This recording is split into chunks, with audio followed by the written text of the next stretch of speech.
40 feet लंबी, 12 feet ऊंची और 14 टन वजनी मां सरस्वती की ये विशाल वीणा आपको रामनगरी अयोध्या के लता मंगेशकर चौक पर नजर आएगी। दरअसल आज भारत रत्न लता मंगेशकर की 93वीं जयंती है। सुर साम्राज्ञी भारत रत्न लता मंगेशकर की 93वीं जयंती के मौके पर प्रधानमंत्री नरेंद्र मोदी ने अयोध्या में उनके नाम पर विकसित लता चौक का उद्घाटन किया।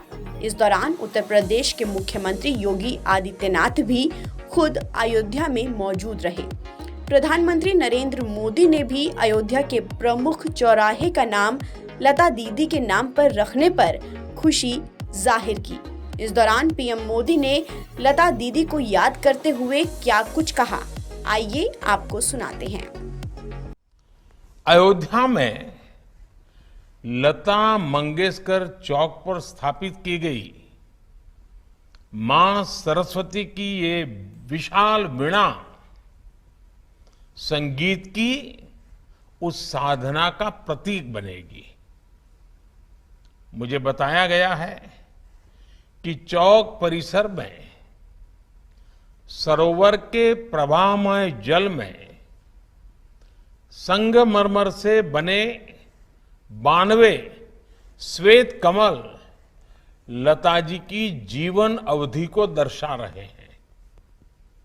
मैं इस अभिनव प्रयास के लिए योगी जी की सरकार का, अयोध्या विकास प्राधिकरण का और अयोध्या की जनता का हृदय से अभिनंदन करता हूं। इस अवसर पर मैं सभी देशवासियों की तरफ से भारत रत्न लता जी को भावभीनी श्रद्धांजलि देता हूं। साथियों,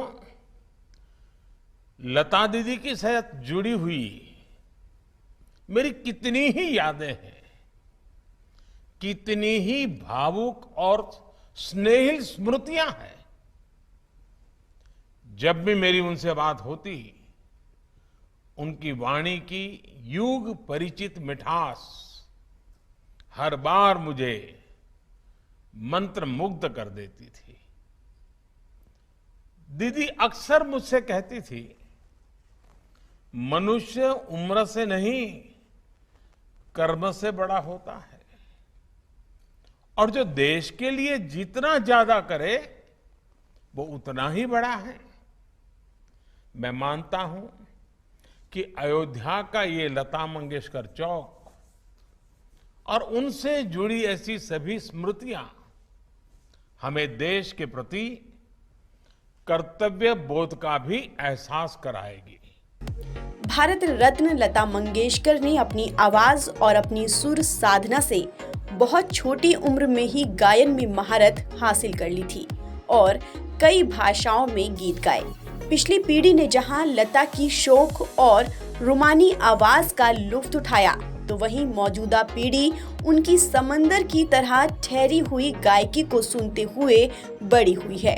लता मंगेशकर के निधन के बाद प्रधानमंत्री नरेंद्र मोदी ने अयोध्या के प्रमुख चौक का नाम लता मंगेशकर के नाम पर किए जाने की घोषणा की थी, जिसके बाद अयोध्या में सरयू नदी के किनारे मौजूद लता मंगेशकर चौराहे को 7 करोड़ 9 लाख रुपए की लागत से तैयार किया गया। लता मंगेशकर चौक पर लगाई गई वीणा का निर्माण पद्मश्री राम सुतार ने 2 महीने के अंदर किया है। मुख्यमंत्री योगी आदित्यनाथ लगातार लता मंगेशकर चौक के निर्माण की निगरानी कर रहे थे और तेजी के साथ लता मंगेशकर चौक का निर्माण किया गया। अयोध्या में नया घाट चौराहा अब लता मंगेशकर चौक के नाम से जाना जाएगा। फिलहाल इस खबर में इतना ही। देश और दुनिया की तमाम खबरों के लिए आप बने रहिए वन इंडिया हिंदी के साथ।